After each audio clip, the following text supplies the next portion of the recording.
Pendant la période estivale, un groupe d'action touristique vient au renfort des effectifs classiques dans les zones touristiques de la capitale.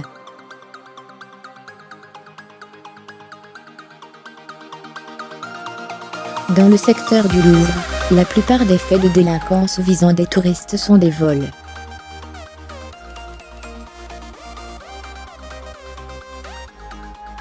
Allez regarder déambuler dans le jardin des Tuileries, slalomant entre les touristes du monde entier, on a presque l'impression qu'ils se promènent.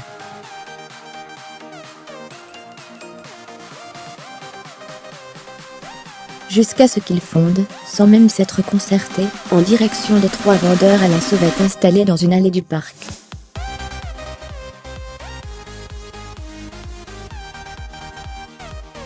Quand on patrouille, on est très concentré. On connaît bien la délinquance dans cette zone, on sait ce qu'on recherche, explique David, gardien de la paix, qui travaille depuis 7 ans dans le secteur.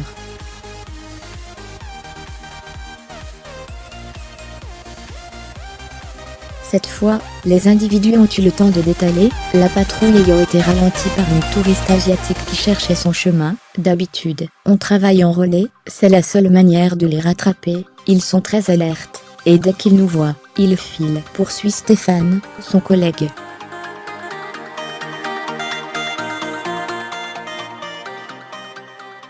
Mais ce mercredi, ils font équipe avec un policier roumain, qui les aide à lutter contre la délinquance des Roms, plus à l'aise dans ces gros godillots que sur des roulettes.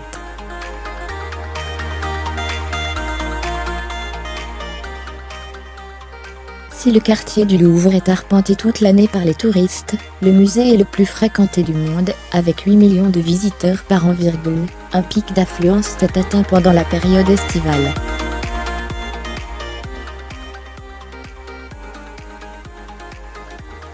Comme chaque année depuis 2013, la préfecture de police a donc mis en place un plan de protection spécifique dans la capitale, principalement basé sur la sécurisation des principaux sites, hôtels et transports ainsi que sur l'accueil des touristes étrangers.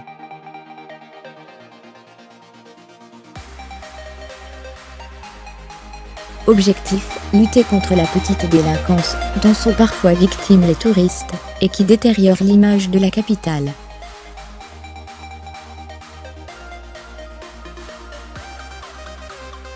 Les agressions dans le secteur sont rares, assure le commissaire central du 1er arrondissement de Paris, Robert Hatch.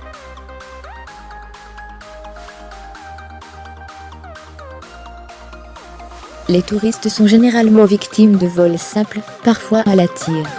Des policiers à vélo ou en relais pour assurer la sécurité dans le secteur du Louvre. 2 équipes de 3 policiers patrouillent chaque jour à vélo, 2 autres en relais.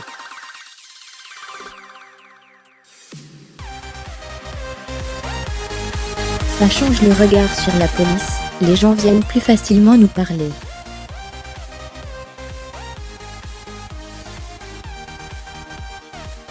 On a presque l'impression que cela crée une forme de proximité, confie David. C'est surtout un moyen de se déplacer très rapidement entre les allées étroites, et de rattraper les pickpockets et autres voleurs.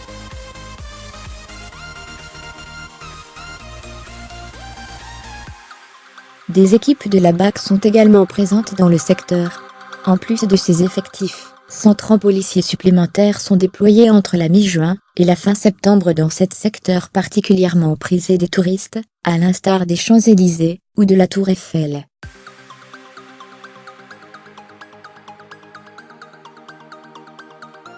Ce mercredi de juillet, ils sont 28 de ce groupe d'action touristique à être affectés dans le quartier du Louvre.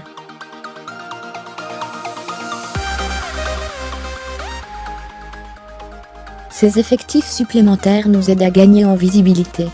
La plupart du temps, hormis quelques opérations spécifiques, ils patrouillent en uniforme, ce qui a un effet dissuasif, précise le commissaire divisionnaire.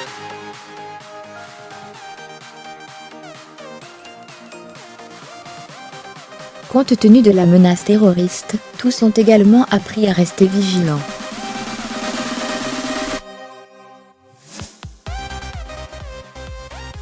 Des plaintes enregistrées directement sur place après avoir joué au chat et à la souris, avec plusieurs vendeurs à la sauvette. David, Stéphane et Lionu, leur homologue roumain, finissent par interpeller l'un d'eux.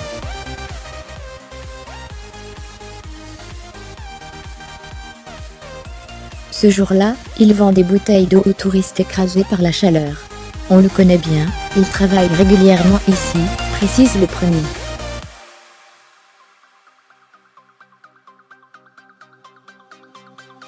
Le jeune homme affirme être mineur, mais il n'a pas ses papiers sur lui. Direction le commissariat pour un contrôle d'identité.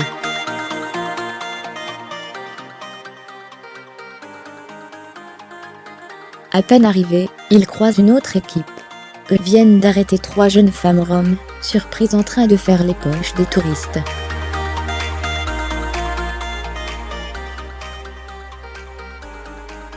Elles aussi sont bien connues de leur service. Et puisqu'il semble impossible d'éradiquer totalement la délinquance, un travail a été mis en place pour l'accueil des victimes.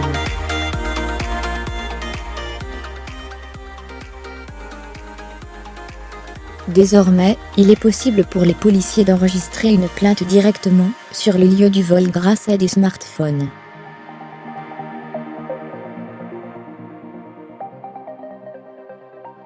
Celle-ci est ensuite directement envoyée au commissariat, puis transmise par mail aux victimes.